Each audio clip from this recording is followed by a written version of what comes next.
नमस्कार साथियों, आप सभी का स्वागत है एजुकेशन लाइन में।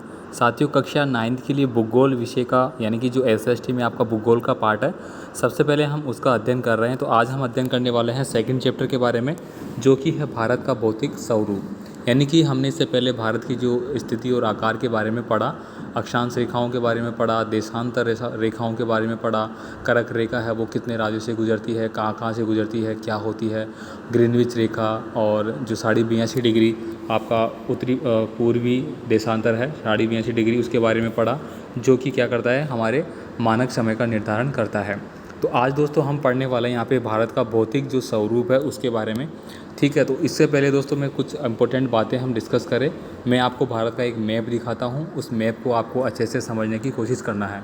यानी कि दोस्तों अगर आप भूगोल विषय पढ़ रहे हैं, ठीक है, कौन सा विषय पढ़ रहे हैं, भूगोल यानी कि ज्योग्राफी। ठीक है, तो ज्योग्राफी विषय पढ़ने के लिए आपको जो मैप है वो आना बहुत ज़रूरी है। अगर आपको मैप अच्छे से आता है तो आप सारे पर्सन आपको अच्छे से याद रहेंगे, कहाँ पे क्या सी चीज़ है, कहाँ पे कौन सी चीज़ नहीं है। तो यहाँ पे देखिए दोस्तों, जो चैप्टर हम पढ़ेंगे इसमें भारत के प्रमुख दर्रे भी है, भारत की जो सबसे ऊंची चोटियाँ हैं उनके बारे में भी है। तो आपको यहाँ पे देखना है। देखिए, अगर मैं बात करूँ इस प्रकार से, भारत का जो मैप है वो तो आपको आता ही होगा। यहाँ पे हिमालय का क्षेत्र हो गया, ये शिवालिक का क्षेत्र हो गया, फिर यहाँ पे लघु हिमालय हो गया, ठीक है, फिर यहाँ से यहाँ तक जो आपकी सबसे बड़ी जो पर्वत श्रृंखलाएँ हैं वो हो गई।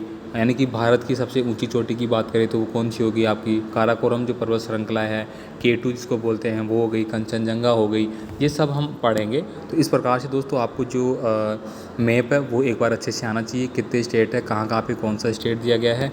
कल हमने पढ़ा था, ये सबसे छोटा गोवा था, ठीक है, और सबसे बड़ा राज्य कौन सा था क्षेत्रों की दृष्टि से, राजस्थान। ठीक है, तो ये आपको अच्छे से देखना है। चलिए हम स्टार्ट करते हैं।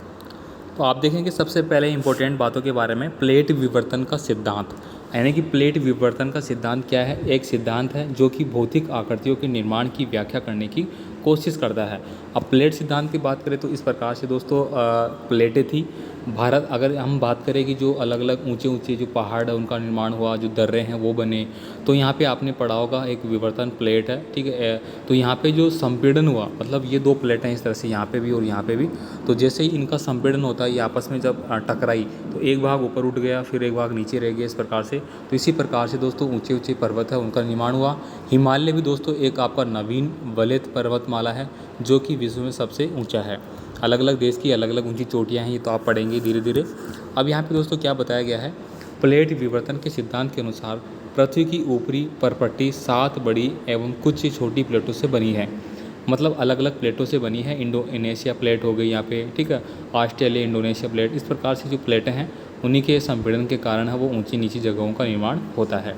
हिमालय को नवीन वलित पर्वतमाला कहा जाता है। ये देखिए इंपॉर्टेंट हो गया, इसको आपको अंडरलाइन कर लेना है। यानी कि जिन बातों को मैं अंडरलाइन के लिए बोलूँ आपको इनको अंडरलाइन करके रखना है, ये आपके एग्ज़ाम में पूछे जाएंगे। यहाँ पे देखिए हिमालय की लंबाई 2400 किलोमीटर है तथा चौड़ाई कश्मीर में 400 किलोमीटर और तथा अरुणाचल प्रदेश में 150 किलोमीटर है। अब हिमालय की बात की गई है, चौड़ाई के बारे में कितना किलोमीटर है, इनको तो आपको याद रखना होगा जो भी डाटा दिए गए हैं। देशांतर विस्तार के अनुसार, अब यहाँ पे देखिए देशांतर विस्तार के अनुसार हिमालय को 3 श्रेणियों में बांटा गया है, हिमाद्री, हिमाचल और शिवालिक। यानी कि दोस्तों ये जो आपका पार्ट है इस प्रकार से हिमालय वाला ये पार्ट, ये ठीक है, ये वाला ऊपर का, तो यहाँ पे इनको 3 भागों में बांटा गया है। ये सबसे ऊंचा क्या हो गया, हिमाद्री, आपने सुना होगा, जिसको अपन बोलते हैं सियाचिन। सियाचिन पे दोस्तों आपने पढ़ा होगा कि पाकिस्तान का भी कुछ हिस्सा कब्जा कर रखा है और चीन ने भी कर रखा है, ये दोनों साइड से।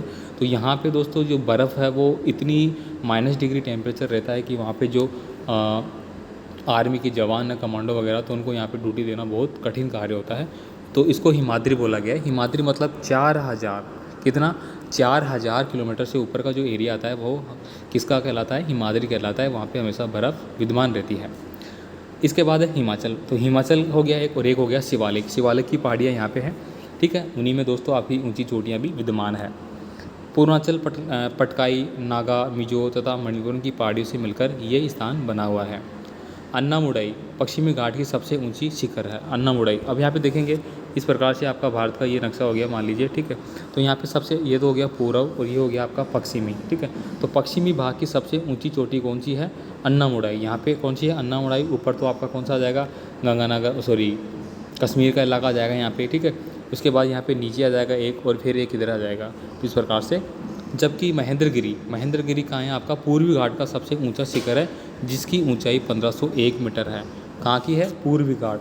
मतलब इधर जो आप आएंगे इस वाले इलाके में आएंगे यहाँ पे, ठीक है, जो आपका यहाँ पे असम, मिजोरम, त्रिपुरा, ये जो इलाके पड़ते हैं यहाँ पे, वो इसमें बसे हुए हैं। प्रायद्वीपीय पठार का क्षेत्र जहाँ काली मृदा पाई जाती है वह दक्कन का ड्रेक कहलाता है। अब आपको इनको अंडरलाइन करके ज़रूर रखना है कि काली मृदा है वो कहाँ पे पाई जाती है, उसको क्या बोलते हैं। लक्षद्वीप का नाम 1973 में पड़ा। इससे पहले इनको लाक्षद्वीप, मिनिकॉय और एमिनद्वीप कहा जाता था। मतलब लक्षद्वीप जो आज हम बोलते हैं एक द्वीप का निर्माण है वो 1973 में हुआ था। इससे पहले इनके नाम इस प्रकार से थे। दोआब का अर्थ दो नदियों के बीच का होता है। दोआब का मतलब क्या हो गया कि मान लीजिए इस प्रकार से कोई नदी चल रही है इस प्रकार से, ठीक है, तो दो नदियों के बीच की भूमि, मतलब इन दो नदियों के बीच में इस प्रकार से, ये इधर भी नदी है इधर भी नदी है, मान लीजिए ये गंगा नदी है और ये आपकी नर्मदा नदी है, तो इनके बीच का जो ये क्षेत्र है उसको हम बोलेंगे, दो नदियों के बीच के स्थान को दोआब बोला जाता है। और इतना इंपॉर्टेंट है कि जो मास्टर की तैयारी करते हैं रीट वगैरह, ठीक है, सेकंड ग्रेड, उसमें ये प्रश्न पूछा जा चुका है। तो आप सोच सकते हैं कि कितने प्रश्न इंपॉर्टेंट है। आगे देखिए, चिल्का झील भारत के खारे पानी की सबसे बड़ी झील है और ये उड़ीसा में स्थित है। ये तो भाई साहब आपको गोल के पी लेना है 100%। आपका जो प्रथम टेस्ट लगेगा, प्रथम टेस्ट में आपको बताया कि शुरू के आपके 2-3 चैप्टर पूछे जाएंगे, तो उसमें ये प्रश्न 100% आएगा ही आएगा। कौन सा, अबसद यानी कि ऑब्जेक्टिव टाइप के जो क्वेश्चन होंगे उनमें, ठीक है। अगला देखिए, नदी के सागर में मिलने से पहले उसके प्रवाह में हल्का सा अवरोध आने पर मलबे का निक्षेपण हो जाने लगता है। इससे अवसाद जमा होकर एक त्रिभुजाकार रूप ले लेते हैं जिसे डेल्टा कहते हैं। मतलब आपने पढ़ा होगा डेल्टा का निर्माण है वो किस प्रकार से होता है, इस प्रकार से। तो डेल्टा का निर्माण है वो क्यों होता है, किस कारण से होता है, ये आपको यहाँ पे दिया गया है। इसके बाद दोस्तों हम 1 अंक वाले जो प्रश्न हैं उनके बारे में स्टडी करेंगे, किस प्रकार के प्रश्न आपके आएंगे। हिमालय के रूप में ऊपर उठने के कारण किस समुद्र की समाप्ति हुई है, तो 33 सागर। आपने पढ़ा होगा कि दोस्तों हिमालय का निर्माण है वो किसके कारण हुआ है, तो जो 33 सागर था उसके ऊपर उठने से हुआ है। अभी अभी हमने बात की कि जो प्लेटें थी, ठीक है, 2 प्लेटें थी आपकी, ठीक है, तो इनका थोड़ा सा नाम यार को मिसिंग हो रहा है। इंडोनेशिया थे एक, तो ऑस्ट्रेलिया एक, इस प्रकार से थी। तो इनके संपीड़न के कारण दोस्तों जो 33 सागर है, मान लीजिए कि यहाँ पे आपका 33 सागर था यहाँ पे, ठीक है, तो इन दोनों प्लेटों में आपस में रगड़ हुई, मतलब टकराव हुआ। अब दो चीज़ें जब टकराती है तो बीच का हिस्सा ऊपर उड़ जाता है, ठीक है। दो चीज़ें जब टकराएगी तो बीच का हिस्सा ऊपर मुड़ जाएगा, ठीक है, कुछ ऊपर मुड़ेगा तो कुछ नीचे भी मुड़ेगा। तो ऊपर मुड़ने के कारण क्या हुआ, हिमालय के रूप में उसका निर्माण हुआ, ठीक है, समझ में आ गया। भारत में हिमालय का सबसे ऊंचा शिखर कौन सा है, तो कंचनजंगा। भारत में सबसे हिमालय का जो ऊपर का सबसे ऊंचा हिस्सा है वो है कंचनजंगा। इसकी ऊंचाई है 8,598 मीटर, यानी कि 8,598 मीटर। अब मीटर को आप कैलकुलेट कर लेना। इसके बाद देखिए, उन नदियों के नाम लिखो जिनके तंत्रों से उत्तर के विशाल मैदानों का निर्माण हुआ है। उत्तर के जो विशाल मैदान है, ये प्रश्न एग्जाम में पूछा जाता है। सिंधु, गंगा, ब्रह्मपुत्र तथा उनकी सहायक नदियाँ। तो ये प्रश्न आपका एग्जाम में 100% आने की संभावनाएं हैं। इसको आप स्टार मार्क करके रखेंगे, ठीक है। पुरानी तथा नई जलोढ़ मृदा को किन नामों से जाना जाता है। अब पुरानी और नई जलोढ़ मृदा, इसको किस नामों से जानते हैं, तो पुरानी जलोढ़ मिट्टी को भागर तथा नई जलोढ़ मिट्टी को खादर बोला जाता है। अब भागर का मतलब क्या होता है, तो भागर का मतलब क्या होता है, भंगूर, यानी कि जिसको बंजर बोलते हैं अपन, यानी कि जिसमें मान लीजिए कि ये आपका कोई हिमालय का क्षेत्र है, यहाँ से पानी बहता हुआ आ रहा है इस प्रकार से, ठीक है, तो पानी बहता बहता यहाँ पे आएगा, तो यहाँ पे तो क्या होगा, कुछ कंकर पकड़ जो आ रहे हैं वो इकट्ठे होते जाएंगे, इससे फिर आगे क्या होगा, पानी, फिर दलदल का इलाका, इस प्रकार से। तो इस प्रकार से जो निर्माण होता है, ठीक है, ज़मीन का, भूमि का, उसी को हम 2 भागों में बांटा गया है यहाँ पे।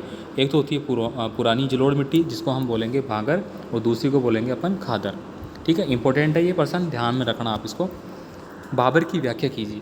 नदी पर्वतों से नीचे उतरते समय शिवालिक की ढाल 8 से 16 किलोमीटर मीटर की चौड़ी पट्टी पर गुट्टिका का निक्षेपण करती है, जहाँ सभी सरिस्ताएं इस पट्टी में विलुप्त हो जाती है। इस पट्टी को भाबर कहते हैं। देखिए, अभी अभी हमने बात की थी कि हिमालय के ऊपर से जो नदियाँ उतर के आ रही है, यही यहाँ पे बताया गया कि नदियाँ पर्वतों से नीचे उतरते समय शिवालिक की जो ढाल है वहाँ पे देखिए चौड़ी पट्टी एक गुटिका का निक्षेपण करती है और विलुप्त हो जाती है, मतलब धीरे धीरे विलुप्त हो जाती है। मैंने बोला ना, यहाँ पे पत्थर कंकड़ आधे विलुप्त होती होती है, फिर आगे मतलब दलदल भूमि वगैरह इस प्रकार से बन जाती है, वही यहाँ पे है। तराई, तराई का मतलब तो आप सीधे सीधे समझ गए। तराई मतलब जिसमें कि पानी का मात्रा है वो थोड़ी सी सही होती है और भूमि के उपजाऊ के लिए बहुत अच्छी होती है। भाबर के दक्षिण में सरिताएं व नदियाँ पुनः निकल जाती है तथा दलदली क्षेत्र का निर्माण करती है। इसी क्षेत्र को तराई कहा जाता है। ठीक है, तो यहाँ पे सबसे पहले कौन सा आ गया, भाबर, फिर खादर, इस प्रकार तराई, 3 भागों में हो गया ये, है ना। प्रायद्वीपीय पठार को मुख्यतः कितने भागों में विभाजित किया गया है? तो दोस्तों प्रायद्वीपीय पठार को मुख्यतः 2 भागों में बांटा गया है। कौन कौन से? मध्य उच्चभूमि और दक्कन का पठार। किसमें? मध्य उच्चभूमि और दक्कन का पठार 2 भागों में बांटा गया है। 100% आने वाला है, याद कर लीजिए, लिख लीजिए। आपके पास बुक है अभी, अगर आपने परचेज़ कर ली है तो आप अंडरलाइन कर लीजिए, आपको याद आएगा जब आपका एग्ज़ाम होगा। अभी तो मैं याद नहीं आऊँगा आपको, आप छोड़ेंगे पता नहीं सर क्या पढ़ा रहे हैं, अभी तो छुट्टियाँ चल रही है, मौज मस्ती नहीं करने दे रहे वगैरह, आपको बाद में याद आएगा सच्ची। ठीक है, आगे देखिए, भारत के कौन से द्वीप समूह प्रवाल से निर्मित है? अब प्रवाल भित्ति एक प्रकार का जीव होता है जो समुद्र में पाया जाता है। ठीक है, उससे जो निर्माण हुआ है वो किसका हुआ है? लक्षद्वीप का। ठीक है, मतलब इस प्रकार से वो क्या हुआ, एक दूसरे के ऊपर बैठते रहे। ठीक है, इस प्रकार से बनते रहे, इस प्रकार से फिर क्या हो गया, एक प्रायद्वीपीय क्षेत्र का निर्माण हो गया, जिसको हमने क्या नाम दिया? लक्षद्वीप। ठीक है, आगे देखिए, एक स्तरीय भाग जो तीनों ओर समुद्र से घिरा होता है उसको हम क्या बोलते हैं? उसको हम प्रायद्वीप बोलते हैं। क्या बोलेंगे? प्रायद्वीप। तो जो चारों ओर से घिरा हुआ है उसको तो हम क्या बोलते हैं? द्वीप बोल देते हैं। ठीक है, क्या बोलते हैं? द्वीप। ये तो इतना सा तो आपको पता होगा। आगे हम देखेंगे यहाँ पे भारत के पूर्वी भाग में म्यांमार की सीमा का निर्धारण करने वाली पर्वतों का संयुक्त नाम क्या है? तो इसका नाम क्या है? पूर्वांचल। ठीक है, दोआब क्या है? अभी अभी हमने ऊपर पढ़ा, दोआब क्या है? 2 नदियों के बीच की भूमि है, उसको हम दोआब क्षेत्र बोलते हैं। ठीक है, मैंने बोला था स्टार मार्क रखना, इसको स्टार मार्क रखना। दोस्तों, आप लोगों का सपोर्ट अगर नहीं मिलेगा तो देखिए, अभी मैं आपको पढ़ा रहा हूँ और मैं आपको जो चीज़ चाहिए वो मैं आपको नहीं दूँ तो आपको कैसा लगेगा? तो बस थोड़ा सा आप क्या चाहिए, वही चाहिए कि आपका जो अटेंशन है वो थोड़ा सा मिलता रहे, आपकी जो उपस्थिति है वो ज़्यादा से ज़्यादा मिले। थोड़ा सा सब्सक्राइब तो कर ही दीजिए यार, कम से कम। ठीक है, ताकि हमारी फैमिली है वो भी इंक्रीज़ होती रहे। ठीक है, तो करिए ना यार प्लीज़, तो लाइक ज़रूर कर दीजिए। ठीक है, लाइक तो आप कंजूसी करते हैं तो लाइक कर ही दीजिए। यहाँ पे देखिए, चिल्का झील किस राज्य में है? तो उड़ीसा में है ये, अभी अभी हमने बात की। और भारत की सबसे जो खारे पानी की झील का था उसके बारे में बताया गया था। बरखान क्या है? बरखान, तो दोस्तों बरखान वो आपके रेगिस्तान में मिलते हैं ये, मतलब मरुस्थलीय भागों में अर्धचंद्राकार बालू के टीलों को बरखान कहा जाता है। 100% ये परीक्षा में आ चुका है, खासतौर में राजस्थान की जो परीक्षाएं होती हैं उनमें तो ये कई बार आ चुका है। ठीक है, तो आप देख सकते हैं अगर उनमें आ रहा है तो आपकी परीक्षा में क्यों नहीं पूछा जाएगा। इसी प्रकार के प्रश्न तो पूछे जाते हैं ताकि आपका आधार अभी से अच्छा बने और आप आगे की जो प्लानिंग कर रहे हैं, RS IAS बनना चाहते हैं वो से विद्यार्थी, उनका स्तंभ अभी से बने। भारतीय मरुस्थलीय क्षेत्र की सबसे बड़ी नदी कौन सी है? तो लूनी नदी है। ठीक है, यहाँ पे बोलिए मरुस्थलीय क्षेत्र की, मरुस्थलीय तो राजस्थान में है, तो सबसे बड़ी नदी यही है, लूनी नदी। ये दोस्तों अजमेर, एक मिनट यार, ये दोस्तों कहाँ से निकलती है? अजमेर के नागपाड़ से निकलती है। कहाँ से निकलती है? अजमेर के नागपाड़ से निकलती है।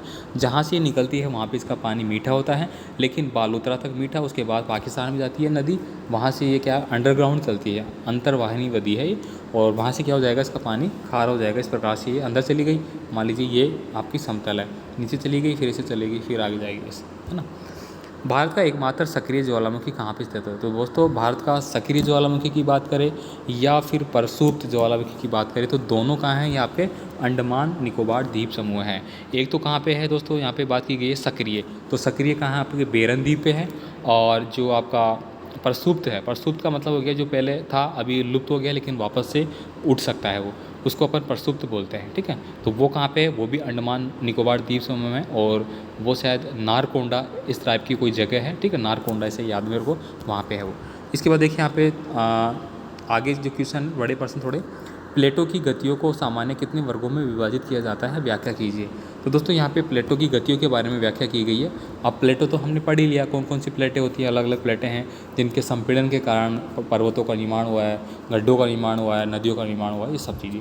ठीक है, प्लेटों की गतियाँ सामान्य 3 वर्गों में विभाजित की गई है।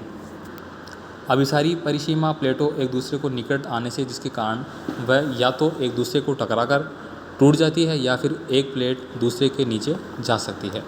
दूसरी है अपसारी परिसीमा, प्लेटों का एक दूसरे से दूर जाना। रूपांतर परिसीमा, इसमें प्लेट क्षैतिज दिशा में गति करती है। ठीक है, इसके बाद देखिए भूपृष्ठ की मुख्य प्लेटें कौन सी हैं? तो दोस्तों भूपृष्ठ यानी कि जो धरती है, भूमि है, उसकी मुख्य प्लेट है। ये काफ़ी इंपॉर्टेंट प्रश्न हो गया, स्टार मार्क कर लीजिए भाई साहब। Eurasian plate, Indian plate, African plate, उत्तरी अमेरिकन, दक्षिण अमेरिकन, अंटार्कटिक प्लेट और प्रशांत महासागरीय प्लेट। तो ये सारी प्लेटें आपको याद करना है, इनमें से प्रश्न जरूर आता है। ठीक है, अब इनको मैं समझाऊँ किस प्रकार से। ठीक है, ये तो आपको याद करना है कि इतनी होती है। अगर ज्योग्राफी के माध्यम से, अगर मैं मैप के माध्यम से बात करूँ तो मैं आपको ज़रूर बताऊँगा, है ना। आगे बात करें, भारत में हिमालय के ऊंचे शिखर के नाम बताए और उनकी ऊंचाई भी लिखिए। अभी अभी हमने बात की भारत के बारे में। अब देखिए, आप कहेंगे कि K2 जिसको अपन बोलते हैं, ठीक है, और जिसको अपन एक और नाम दे, K2 को एक और नाम था, क्या याद नहीं आ रहा मेरे को, तो उनकी नाम क्यों नहीं है यहाँ पे। ठीक है, तो कंचनजंगा, नंगा पर्वत, कॉमेट, नामचा बरवा। ठीक है, तो यहाँ पे जो शिवालिक की पहाड़ियाँ हैं दोस्तों, वो यहाँ से शुरू होकर इस प्रकार से जाती है। ये आपका भारत का ऊपर का हिस्सा है इस प्रकार से ये। ठीक है, यहाँ पे आप देखेंगे अलग अलग जगह है, अलग अलग पर्वत श्रृंखलाएँ हैं। ठीक है, तो इनको आपको पढ़ लेना है कौन सी कहाँ पे है। इसके बाद देखिए, हिमालय की 3 विशेषताएं बताइए। यह सबसे अधिक सतत श्रृंखला जिसमें 6000 मीटर की औसत ऊंचाई वाले सर्वाधिक ऊंचे शिखर हैं। तो हिमाद्री, हिमाद्री का मतलब जहाँ पे सबसे ऊंची है, जहाँ पे बर्फ़ जमी रहती है। तो अब आप जैसे जैसे ऊपर जाएंगे पृथ्वी तल से, तो ऊपर जाएंगे तो तापमान में कमी होगी, तो वहाँ पे बर्फ़ ही बर्फ़ मिलेगी आपको। ठीक है, तो वो कितने होते हैं, 6000 मीटर। देखिए, सबसे ऊंचाई की बात की जा रही है, लेकिन 4000, मैंने क्या बताया था, 4000 किलोमीटर के ऊपर बर्फ़ जमना शुरू हो जाती है। मतलब उसको अपन हिमनद या हिमाद्री क्षेत्र वो स्टार्ट बोल सकते हैं। ठीक, हिमालय किस भाग का क्रोड ग्रेनाइट का बना हुआ होता है। यह श्रृंखला सदैव बर्फ़ से ढकी रहती है तथा इसमें बहुत सी हिमानियों का प्रभाव होता है। यहाँ पे किसी प्रकार के जीव की उत्पत्ति संभव नहीं मानी जाती है। ठीक है, हिमालय की 3 विशेषताएं। इन श्रृंखलाओं का निर्माण मुख्यतः अत्यधिक संपीड़न तथा परिवर्तित सेलों से हुआ है। देखिए, अभी अभी हमने बात की थी कि हिमालय का निर्माण है वो संपीड़ित प्लेटें हैं उनके माध्यम से हुआ था, जो कि हमने किसके बारे में पढ़ा था, जो कौन सी प्लेट थी, अभी अभी हमने बात की थी,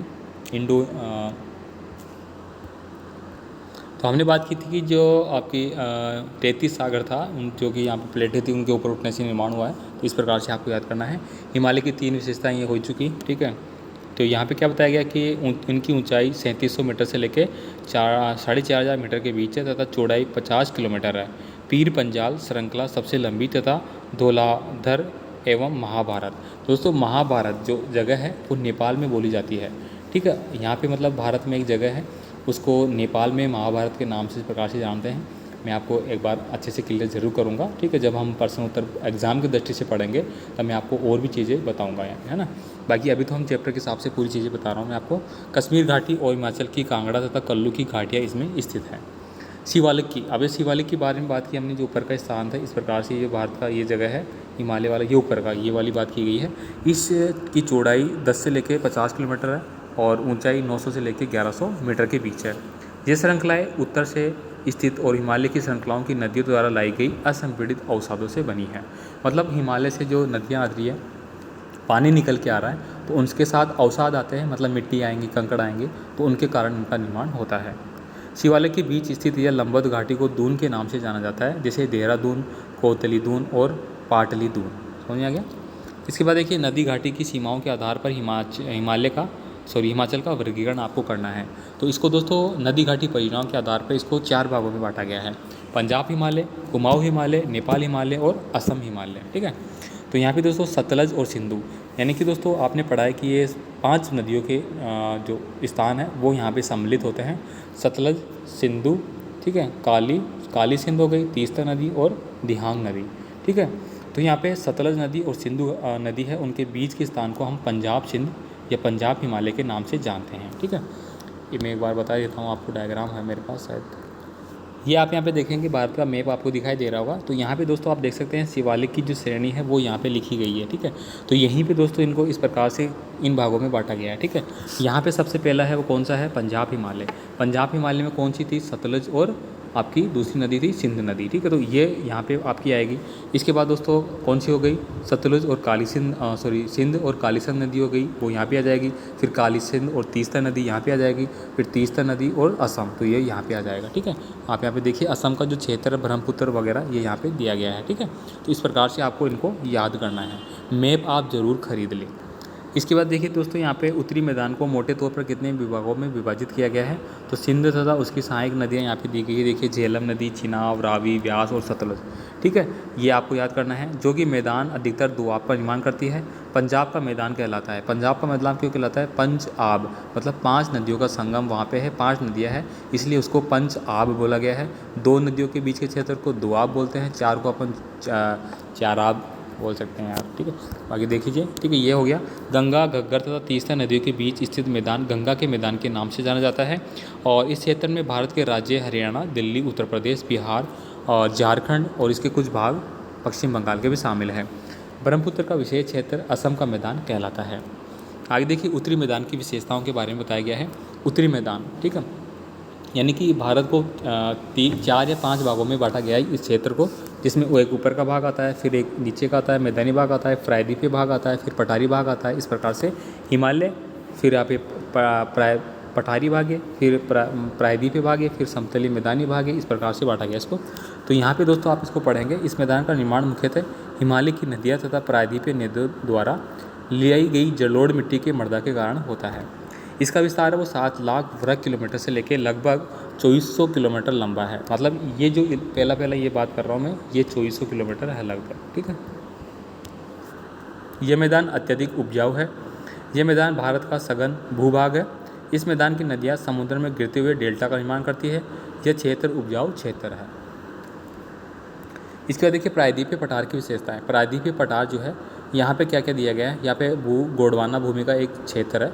मतलब दोस्तों गोंडवाना भूमि और अंगारा लैंड, इस प्रकार से 2 क्षेत्र है जो कि भारत का जो कुछ हिस्सा है, जो कि हम राजस्थान या गुजरात का भाग की बात करें तो वो किसका है, गोंडवाना भूमि का है, ठीक है। तो मेज की आकृति वाला स्थान है जो आग्नेय, पुराटे, क्रिस्टलीय तथा रूपांतरित शैलों से बना हुआ है। इसके 2 भाग है। नर्मदा नदी के दक्षिण में एक त्रिभुजाकार भूभाग है और इसको दक्षिण का पठार कहा जाता है। क्या बोलते हैं, दक्षिण का पठार। इसमें छोटा नागपुर का पठार, बुंदेलखंड का पठार, मालवा का पठार इसमें सम्मिलित है। इस पठार का एक भूभाग उत्तर पूर्व में देखा जा सकता है, ठीक है। तो ये दोस्तों इतना इंपॉर्टेंट नहीं है, सारी चीज़ें पढ़ना हमारे लिए। पश्चिमी घाट तथा पूर्वी घाट के मध्य अंतर है वो आपको स्पष्ट करना है। तो ये आप अंतर स्पष्ट करेंगे। पश्चिमी घाट क्या है, पूर्वी घाट क्या है। पश्चिमी घाट क्या है, पश्चिमी घाट के समानांतर सतत श्रृंखला है जिसे केवल दर्रों से ही पार किया जा सकता है। पश्चिमी घाट की ऊंचाई 900 से लेकर 1600 मीटर है। पश्चिमी घाट की जो ऊंचाई है उत्तर से दक्षिण की ओर बदलती जाती है, ठीक है। अन्नामुदी इसका सबसे ऊंचा शिखर है। अभी ने बात की थी पश्चिमी घाट की अन्नामुदाई है। इधर की दोस्तों कौन सी थी आपकी, ऊपर थी तो आपकी कन्याकुमारी वगैरह वो थी, ठीक है। फिर नीचे भी थी, दक्षिण के अंदर भी। तो ये सारी चीज़ें आपको याद करना है। आगे हमें बात करूँगे यहाँ पे पूर्वी घाट के बारे में। पूर्वी घाट में क्या है, पूर्वी घाट के समानांतर असतत श्रृंखला है जिसे बंगाल की खाड़ी में गिरने वाली नदियों के ने काट दिया है। पूर्वी घाट की औसत ऊंचाई 600 मीटर है। महेंद्रगिरी सबसे ऊंचा शिखर है। देखिए महेंद्रगिरी आ गया ना पूर्वी घाट का। तो ये आपको याद करना है कि पूर्वी का कौन सा है, पश्चिम का कौन सा है, उत्तर का कौन सा है और दक्षिण का कौन सा है। इसके बाद देखिए भारतीय मरुस्थल की विशेषताओं का वर्णन करना है, मतलब जो भागों में बांटा गया है, ठीक है। इसको आप एक बार देखेंगे। पश्चिमी तटीय और मैदान की पूरी है, इसको आप देखना, ठीक है। भारत की द्वीप समूह की विशेषताएं, इनको आप देखना, ठीक है। एक बार इनको आप देख लीजिए। तो ज़्यादा वीडियो लंबा ना हो इसलिए मैंने मेन जो टॉपिक है वो मैंने आपको डिस्कस कर दिए हैं जो काफ़ी ज़्यादा इंपॉर्टेंट है। बाकी मैं एक बार आपको स्लाइड करके दिखा देता हूँ, आप इनका स्क्रीनशॉट ले सकते हैं। बाकी आप इनको एक बार रीड कर सकते हैं। ये आपको बुक में मिलेंगे लेकिन बुक में इस तरह से नहीं मिलेंगी। यहाँ पे एक नोट्स के माध्यम से आपको दिए जा रहे हैं ताकि आपको अच्छे से समझ में आ जाएगा प्रत्येक चीज़, इसलिए, ठीक है। तो ये दोस्तों यहाँ पे हो गया। देखिए भूगर्भीय प्लेटें कौन सी है ये अभी हमने पढ़ा। आज के कौन से महाद्वीप गोंडवाना लैंड के भाग है, ठीक है। अभी हमने बात की 2 भागों में बटा था। एक तो था कौन सा, गोंडवाना लैंड, और एक था अभी मैं बात की थी, एक तो गोंडवाना लैंड था और एक था, तो थोड़ा सा मिसिंग हो रहा है, आप एक बार देख लेना। हिमालय भारत के लिए वरदान स्वरूप कैसे है बताइए। तो ये तो काफ़ी इंपॉर्टेंट हो गया, इसको आप स्टार मार्क करेंगे। भारत को आजीवित सीमा प्रदान करता है। मानसूनी हवाओं को रोककर भारत में वर्षा का कारण बनाता है। सदा नीर नदियों का एकमात्र स्रोत है। प्राकृतिक संसाधनों का अक्षय भंडार है। सुंदर घाटियाँ और स्वास्थ्यवर्धक आश्रय इस तरह इसमें है। इसके बाद देखिए यहाँ पे अभ्यास पुस्तिका, मतलब आपके जो किताब है उसके अंदर लास्ट में जो प्रश्न आपसे पूछे जाते हैं उनको यहाँ पे दिया गया है, ठीक है। तो इनको आपको देख लेना है। देखिए एक बार मैं स्लाइड कर देता हूँ और इन सब के आंसर आपको यहाँ पे मिल जाएगा। ये देखिए यहाँ पे उत्तर आपको दिए गए हैं सभी का। पूर्वी घाट का सबसे ऊंचा कौन सा हो गया, तो हो गया आपका कौन सा हो गया, देखिए 4th वाले में क्या आंसर दिया गया आपका, गह, मतलब कंचनजंगा सबसे ऊंची चोटी। तो इनको आपको देख लेना एक बार। तो आई होप दोस्तों आपको आज भी जो सेकंड चैप्टर हमने पढ़ा तो कुछ हद तक समझ में आया होगा। जैसे जैसे दोस्तों आपकी प्रतिक्रियाएँ और अच्छी होगी और विद्यार्थी जुड़ने लगेंगे और भी बेहतर तरीके से मैं आपको बताऊँगा। वैसे मैंने कोशिश की है कि आपको बहुत अच्छे से समझाने की। कुछ प्रश्नों को हमने यहाँ पे स्लाइड करके दिखाया है क्योंकि वो रिपीट थे, हमने जो पार्ट का डिस्कशन पढ़ा था वही यहाँ पे थे। ठीक है, बस बाकी जो प्रश्न उत्तर है वो आपको मैं यहाँ पे स्लाइड करके दिखा रहा हूँ। ठीक है, तो इन सभी को आपको देख लेना है। बाकी आपके एग्ज़ाम में आपको कैसे लिखना है ये सारा मैटर आपको यहाँ पे दिया जाएगा। ठीक है, तो उम्मीद करता हूँ आपको समझ में आया होगा। तो आप अपनी कमेंट ज़रूर करें, साथ ही साथ वीडियो को लाइक करें, दोस्तों को इन्वाइट करें और जो भी आपका कमेंट है आप कमेंट कर सकते हैं। धन्यवाद।